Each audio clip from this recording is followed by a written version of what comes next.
What is up, guys? Welcome back to another episode of Futbol Asada. I'm here with Chris yet again, and today we'll be predicting the 3 Mexico games in the group stage at the Copa America. And let's get started, man. So first up, we got Jamaica, June 22nd in Houston. What are your predictions for that? Out of the 3 teams, Jamaica, Venezuela, Ecuador, which one do you think is the weakest, and which one do you think is the toughest? I'll tell you that along the way. I'll tell you which one I think is the weakest. So starting off with Which Jamaica then. which I will start off with Jamaica by saying I do think they are the weakest. But however, I don't think it's an easy game. Like if you would have asked me this 2 weeks ago, I would have said Mexico's winning this game 2-0, 3-0. Because Jamaica was rumored to not have Leon Bailey, the Damari Gray, Ethan Pinnock, who else? Andre Blake, their starting goalie. Pretty much 4 of their best players. Like literally 4 of their best players. So I'm thinking like, oh, like Mexico should beat Jamaica. But I think they just released their roster and they're gonna have every single player, I think except for Leon Bailey, but they're still gonna have every single other player. Like Ethan Pinnock is a starter in the Premier League. Andre Blake is a beast in CONCACAF. I think he's one of the best in CONCACAF as a goalie. Um, and obviously Damari Gray has played in the Prem, has played in the Bundesliga. And I honestly think even for Jamaica, he's better than Leon Bailey, performance wise. So them having them back kind of makes me nervous because yes, we beat Jamaica 3-0 at the Gold Cup last year. Yeah, like with the same team, but I don't think Ethan Pinnock played in that game because when they've had Ethan Pinnock, when we played them in the Nations League, we tied both games. They tied us at the Azteca, and I think that guy is super crucial to their team. They have him back. I don't think this is going to be an easy game. I'm gonna go. I think it's gonna be a struggle. Honestly, I think it's Mexico's gonna barely win this game. I think it's gonna be 2-1, and I think it'll be a very late goal, like 85th minute plus Oh, man, they goal. can't do this to me, bro. They cannot Like be I, 80th minute still tied to the worst team in the group on your first game. but like I said, I don't think Jamaica is that bad. Like I think they could give anybody a game in this group. They have talent from the Prem and MLS and like the championship and stuff like that. So that they have experienced players, and like I don't think it's going to be an easy game like how Mexico had it last year, 3-0 in the Gold Cup.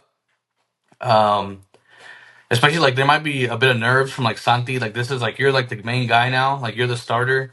Like we've seen that like he has like kind of struggled. So I need to kind of more see it to believe it from Santi. But I think Mexico will barely pull that one out, 2-1. And like I said, it's going to come down to the last 5 minutes. I think we'll barely squeak by Jamaica. Yeah, it won't be easy. Last year, we did make it look easy, beating them 3-0 here in Las Vegas. But the reality is, we are lucky. We are lucky that we get Jamaica the first game. Historically, Mexico is always good in major competitions in their first game. We always win, except for the last World Cup, obviously. Historically, we're always good. So hopefully we keep that record, because if we don't beat Jamaica in the first game, if we tie or lose, I think that's already like all hope done, because then we get to play two way better teams, and that already doesn't put us first place, to be honest. And we have to get first place if we want any chance of winning at least one quarterfinal match and reaching the semifinals somehow. So I'm not gonna lie. As much as I talk down on this team lately in these past friendlies, I am optimistic about this match against Jamaica. I just really hope we get to see somewhat of the right lineup. I do not want to see Charlie Rodriguez, like I keep expressing countless amount of times. And I just want to see a bit of free-flowing football, a bit of creativity. Santi to score 1, so he starts his campaign and gets at least 2 or 3 goals in this tournament, please. So I'll go, if we start Cesar Montes, I think we'll keep a clean sheet. We'll win 2-0. Fingers crossed. Anything else to say about this game before we move on? No, I think all right. Then we're starting off with 3 points. I mean, what you said about them being historically good in opening games, that's actually true. Like I can't even remember the last time we went to a tournament and like lost the opening game with like our best team. Like I don't even remember when was the last time that even happened. Like, I know it hasn't happened in the World Cup, Yeah. um, or Copa America either, for that matter. But yeah, So moving on to Venezuela, the second match, and that will be played in California. Chris will actually be there at the suite. If you guys haven't entered the giveaway, join our socials, follow us on our socials. That's where you get the rules, and join our Discord and the Copa America giveaway channel. That right there will give you a chance to watch some games with us, even Brazil versus Costa Rica at SoFi Stadium in a suite. So do not miss out. This is still valid until I think Friday. So one day after this video is uploaded. So do not miss out if you haven't already. So instantly, what are your predictions for this Venezuela match? To be honest, I think this game is the hardest game in the group. I don't know if that's a hot take or not, but I think this one's the hardest. Why? I think you're getting a Venezuela that's in form, and they're led by like veterans, bro. Like they have a core that's been together for a while, like Rondon, Soteldo, Rangel. What's the other guy's name? Machis. Machis. There you go. They have Bayo from the Liga MX. They have like a bunch of players that have been together like for years. And I think for a really long time, like they were getting beat up in CONMEBOL, and now you can see even in the qualifiers, what are they, fourth place right now? They're like en route to qualifying for their first ever World Cup. That's actually insane. Like right now they're on a high, and then if you look at their captain, like Salomon Rondon, he's been on a high like for over a year now. Like he's like leading Venezuela, like I said, probably to their first ever World Cup. He just won the CONCACAF Champions Cup with Pachuca as like the leading goal scorer, like their best player pretty much. And most of Mexico's team is like Liga MX base nowadays. And you have Venezuelans that are doing very good in Liga MX, like striving Liga MX. So I think this is going to be by far the toughest game. I think, like I said, I think Venezuela's coming in with good form. So I'm going to go. I don't know if they have enough to beat. I mean, they can obviously beat Mexico like no problem, but I feel like we can beat them as well. But I'm gonna go with a 1-1 draw. I think both teams will kind of want to like not saying they won't. They're gonna obviously try their best and all that, but I feel like teams will be very cautious to like go into the last game. They want to go into the last game knowing they have a chance like to still advance. I don't know, they'll like risk it all at the end of the game, last 10 minutes. Like the game might just be very like slow paced. Just like I said, so they can both get a point. They both go into the last game with a chance at making it out of the group. And yes, I'm gonna go with a 1-1. I mean, this group, a lot of people aren't mentioning that it is similar to the Copa America group Mexico had in 2016, except instead of Ecuador, we had Uruguay back then. But remember, even with the much better Mexico squad in 2016, we still didn't beat Venezuela. And to be honest, this Venezuela team's better than that one. Do you agree? 100%. Yeah, way better. So we got worse, they got better. So it is going to be tough. Do you think at this time, well, at the time that game is played, do you think Venezuela would have beaten Ecuador or would have lost to Ecuador? I think they might have drawn. Drawn? That's not. Yeah, I think they might have gotten at least a point. So you predict Venezuela to have 2 draws leading into match day 3? Yes. Okay. And I think they would take that, to be honest, because in the last game they're playing Jamaica. Yeah. Like I think they would take having 2 points heading into that last game with a realistic shot of like making it out of the group. Is it a hot take to say I think Venezuela's going to be last? Maybe. I don't know. Something about Jamaica is like they could probably like lose against us, but then they'll give either Ecuador and Venezuela a tough game and they'll probably end up winning. I see it coming. This is what I think about this group. I think this group is the only group in which you could say any team can finish first and any team can finish last. Like it would not surprise me if Ecuador finishes first, if Venezuela finishes first, if Mexico or Jamaica finish first. And it also wouldn't surprise me if every single one of those teams or like one of those teams they don't get out of the group, if they all finish last. Like this group is so much parity that like it's gonna literally be whoever shows up on that day. Like whoever shows up on that day is gonna like easily get the W. Because like I said, in other groups, like you look at Argentina, like they should cakewalk that whole group. Like they should win every single game, even if they have a bad day. They should win every game. The U.S. and Uruguay, I mean, they got Bolivia and Panama. Those should be easy W's. Like you look at the Brazil group in Colombia, like Paraguay could give them a game, but I think those are probably easy W's. Costa Rica, easy W's. But I think in this group, I don't think in Mexico's group, I don't think there's a single easy game. That's why I said I think Jamaica is the easiest opponent, but I think they could also beat us. Like I think they could legit beat us, and they could finish first or last. We could finish first or last. So like that's what I think about that. Like so, I mean, you're saying Venezuela last is it a hot take? I mean, yes and no. Like I don't know. Like that's like I said, I think the group is too even. So you're predicting a draw against Venezuela? Draw. What do you got? Fuck man, it's tough to predict. I really want to see like something's gonna happen in the first game that's gonna force Jimmy to switch the lineup the second game. I just really hope it's something that deals with creativity, like a winger or a number 10. I think just say W, right? You may want to. It's that power of the 12th man. We're gonna pack out these games, but recently that hasn't really proven much. Mexico, man, we've fallen so much. You know what? I think a draw as well. I think we're gonna draw just like in 2016 against Venezuela, and I think it will be 1-1. A boring match, to be honest. A boring match under 3 goals. So I'll go 1-1, and at this point, Mexico will have 4 points. We're saying. So now going into the third game against Ecuador in Glendale, I'm nervous. I'm not gonna lie, I wasn't impressed with Ecuador when they played against Argentina in the friendlies, but they've been really impressive since the 2022 World Cup. They've been carrying that form. They have a very young squad, an exciting team that plays with a lot of passion.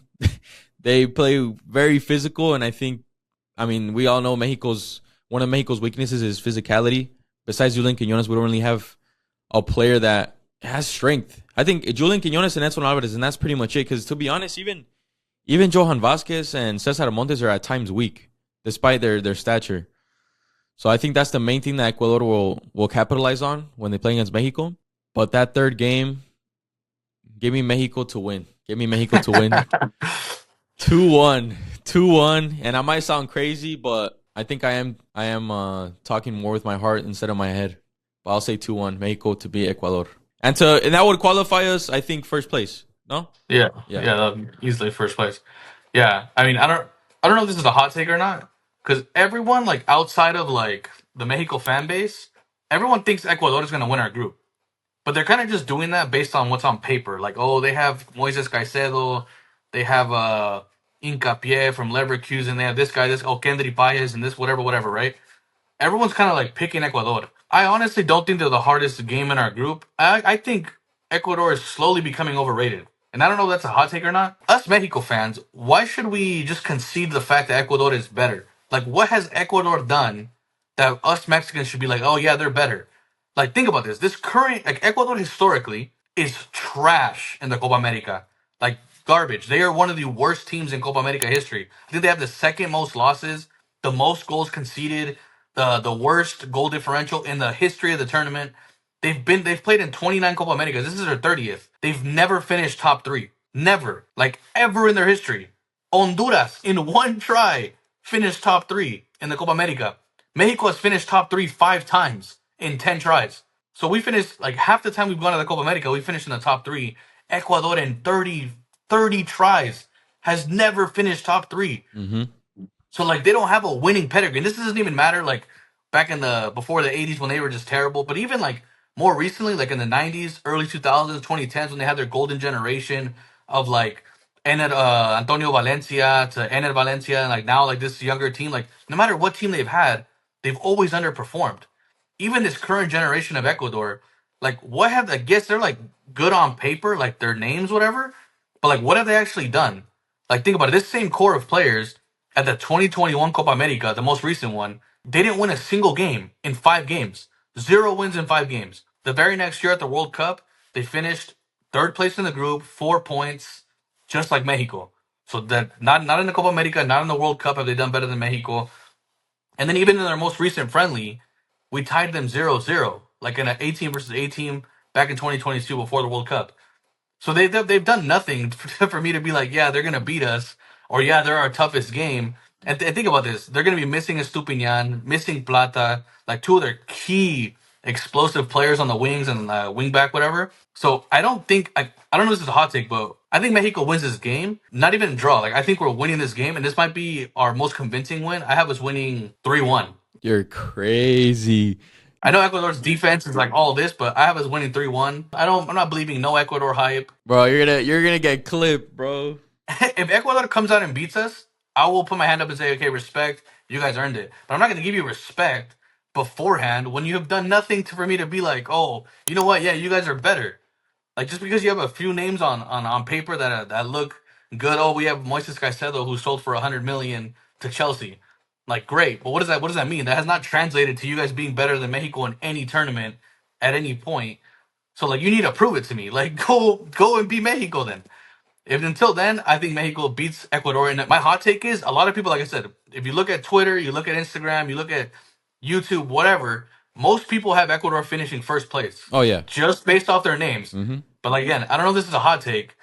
I don't have Ecuador getting out of the group. Like Wow, they're that's historically tragic in this crazy. tournament.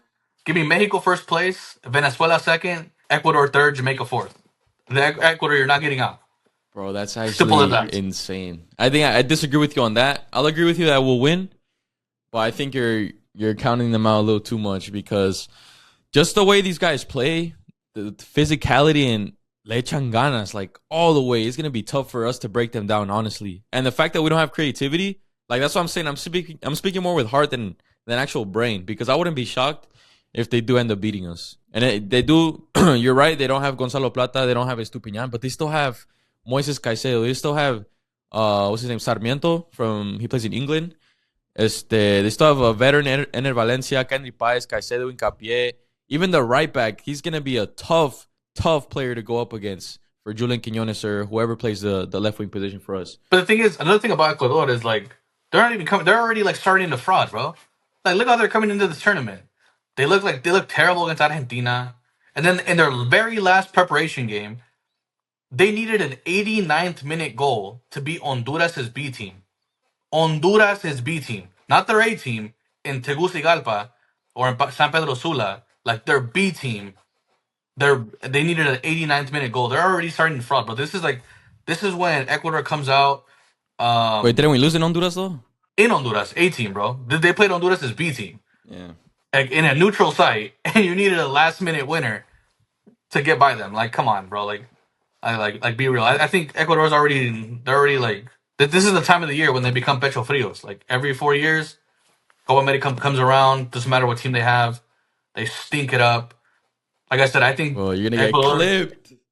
Ecuador, I mean, yeah, but like I said, I'll give you your respect once you earn it. You beat Mexico, great. But I'm not gonna like if you tie Mexico, I'm not gonna be like, oh my god, you guys are right. No, they have to beat Mexico then. Okay. If All right. people actually think they're better, then they need to beat them. But I That think is Mexico's true. gonna get the W. Where's the game in Arizona? Yeah, like so That is again, true. another Mexico home game. Like again, Ecuador is you're just playing in Quito, Merchants. Like if whenever they don't play at home, they're not that good. So we got Mexico finishing first in their group at the Copa America. We do sound a bit hypocritical because we were talking down on this team for so many months and now we're putting them first place. But I think the last prediction, since we have Mexico finishing first, that means we'll play the second place of Group A, which means, I mean, I think we can all agree that Argentina will probably finish first in that group. So it means we'll probably play Chile, Canada, or Peru. I think Peru will probably finish last. So it's between Canada and Chile, and I think I'll go Chile. So in the Like who you want quarterfinals, to play or who you think will who I play. think is gonna be second place, I think it's gonna be Chile. So Okay. Mexico versus Chile is at the quarterfinals, the rematch of Rematch. 2016, Oh my lord. 7-0. That I think that was the last time I cried as a Mexico fan. I forgot how old I was. I was a little kid. I think that was the last time because after the third goal, I just started laughing. I was like, this team is a joke. So what do you got? This Chile team with Gareca in the quarterfinals, a rematch. This is time to actually stand our ground, make the semifinals for the first time since I've watched, and getting the revenge against that team that humiliated you. What better team to do it against? What do you think the score will be for that? If it becomes true, if we play Chile in the quarterfinals. I'd rather play Chile to be honest with you. Like I think Peru, you don't have a shot. What You about guys are Canada? straight up. Argentina will finish first. So yeah, it will be down to Chile and Canada. I agree with you there. I'd rather not play Canada, just for the simple fact that do you know how embarrassing that would be for us to win our group and then we're eliminated by Canada? CONCACAF. Yep. Like that would just be the icing on the cake. That would be the most Mexico thing to do. Like you win your group, you impress everyone by beating Ecuador, and then you lose to Canada. That would just be pathetic. And then at the same time, I think even if we beat Canada, a lot of people wouldn't give us credit for making the semis. Like, oh, you guys beat Canada, like yeah, easy. Like anybody could have made the semis. I'd rather play so Chile for sure, even though they might be a tougher opponent. And I would think that game goes to penalties. No way. And I think we would lose in penalties. 'Cause I don't trust Julio Gonzalez. I'd probably trust a veteran more. I think they still have Claudio Bravo in net. So I would trust Chile to get it done in penalties, and we'll go home in the quarterfinals. To be Oh. honest, that's what I'm thinking right now. Like I I said, mean, if I think it would be the Mexico same dominates case. the group. Like a fraudulent loss, I think it would be the same case like with Canada because this Chile team doesn't compare to that Chile team back in 2016, and we're still not going to be able to beat them. Yeah, but this Mexico team is nowhere near that Mexico team either. Like nowhere near. Like that Mexico team, who do they have? Rafa Marquez, HH, Guardado, Chicharito, Chucky Lozano, Tecatito, Salcedo. Yeah. I would, Like we yeah, weren't even close to I what we would have be now. shitting my pants leading into that game. By the way, that game would be in AT&T. Like 90,000 people are going to be there. 90,000 Mexicans. But you don't think that's going to play a factor? Like I said, it could. But like I said, I think Chile, they're used to playing in these environments, and especially with that head coach who's like made miracles with Peru. Last time he was coaching them, now he's coaching Chile. They've had a bit of a resurgence. So again, like I think that game would go to penalties, and I would have to go with the guy I trust more in net, which is more of a veteran. I'll go with Claudio Bravo. He's old. I hope he Though. win, but like I said, He's that's very old. again, that's a hypothetical scenario. Like we might, like for all we know, like it could be Canada. Finish second. We finish second. Like it could be Peru. We could finish second. Argentina, for some miracle, could finish second. That would just be Mexico's luck, right? Like we win our group, and then Argentina somehow didn't win theirs. Oh my! And we play Argentina right away. Chile finishes first. Yeah, so I think that would be raps right there. Yeah, so that's what I got right now. So we got Mexico first round exit yet again, like in every tournament. You have them losing to Chile too, then? I think so. Yeah. Yeah, I would have them losing in penalties to Chile if they play Chile. If they play Canada, I think I guess very embarrassing. I don't even want to think of them like embarrassing themselves, but I think we would beat them like by 1 goal. If it's somehow Peru, I think Peru's tragic. But if it's somehow Peru, I think we'll beat them too. But if it's Chile, I think we'll lose on PKs. All right, I agree. The last thing to end the episode, something from our Discord. If you haven't joined our Discord, join. Links down below on our socials everywhere. We talk a lot of footy during the games. Give us your hot takes. And we got a fan here that gave us a take to mention on a YouTube video. Huicho Dios, he said, at Futbol Asada, y'all should make a video on how our federation is one of the only few federations of the world that is run by our domestic league owners. Example, our Liga MX owners run Selección in England. The Premier League owners have absolutely nothing to do with the England Federation / national team. So what you got to say on that? Por eso estamos como estamos, bro. we're ran by America. We're ran by Televisa, aka Televisa. That's why you see so many players from America, Monterrey, like all the big teams, like with all the money, like in the national team. That's why we saw Gallardo for so many years. That's why, like, you'll see a player not do, like, the player never get called up. The minute he plays for America, all of a sudden, this guy's like the first guy on the team sheet. Israel Reyes. like, what is it called? Yeah, we see that all the time. And again, it just like also hurts the whole national team in general, because then, especially when it comes to transfers in Liga MX, like those teams, like the big teams, whatever, with all the money, I feel like there's something corrupt going on there, that where they're like they won't let a Santos sell a player to Europe or something, or they won't let like a Juarez sell a player to Europe. Like they're like, no, if that guy's good, we'll buy them for very cheap, and then we'll sell them to Europe for all this money, so we make the profit, and then we're the ones that are like the face of the selection. Like, oh, we're the ones sending players to Europe, and then those players end up being like starters on la selección, whatever. I don't know. I feel like it's like, I don't even know if I'm explaining myself right. That's how it's been. They can never. It's like if you're in a small team and you're a talent, an upcoming talent, you have to pass through Monterrey, Tigres, America, and then you could go to Europe. And then by then you'll probably be already 23, 24 years old. I mean, we're seeing with Marcel Ruiz right now. It just keeps keeps taking forever. Who else are we seeing it with? Chiquito Sanchez. Was supposed to be. He's been wanting to go to Europe for years. He's supposed to be going to Real Oviedo, like if they win this weekend. And now apparently America wants to buy him, and Grupo Pachuca and all this. It's a whole lot of corruption. And not only that, no relegation. It just affects our recruitment, our talent, just the way we produce players, which ultimately affects the national team. Yeah, like it's all like a money thing for them. Like they won't let players go to Europe because of money. Well, then in the end, that affects the national team. You can just tell, bro. Like they also control like who gets called up. Why the fuck is Henry Martin starting like over Santi Jimenez in all these tournaments? Like that just made no sense. Why are we taking Funes Mori to the World Cup over Santi? Just ridiculous nonsense. Like all these players on the big teams getting a lot of favoritism. Yeah, but at the end of the day, as much as the federation has like a lot of fault in this, I think the fans and me and you have a lot of fault in this as well, because we keep, as much as we talk down on it, we keep entertaining it. Look what we're doing right now. We're just feeding them more money. We're giving them more people. We're giving them more fame because we're attracting viewership to these games. Look, we're just literally predicting these games. We're being optimistic when we might not even make it out the group. We're as delusional as everyone else, because in reality, if we really cared and wanted to see a change, we'd probably stop going to these games. I think we've tried that once last year, or was it? Yeah, last year or 2 years ago at the Nations League when we lost to the USA here in Vegas 3-0. The third place game against Panama, everyone started selling their tickets and no one went to that game. It was actually really good to see. But since then, we just stopped doing things like It was that. actually good to see too, because then they ended up firing Diego Coca like immediately. Yeah. Like that, it caused a change just like that. Yeah. So if you guys want to see a change, you got to stop going to these games. But if Mexico makes it to the semis, then scratch that. I love my national team. Okay. I think that was it then. Any last comments? That's it, bro. 7 points incoming. All right, guys. We'll see you guys next time. Make sure to follow all our socials, TikTok, subscribe to our YouTube, drop a like if you enjoyed the video. We listen to your comments, any take, any disagreement you had, drop it down below. And stay tuned for content next week because Copa America is right around the corner. So let's hope Mexico doesn't disappoint us.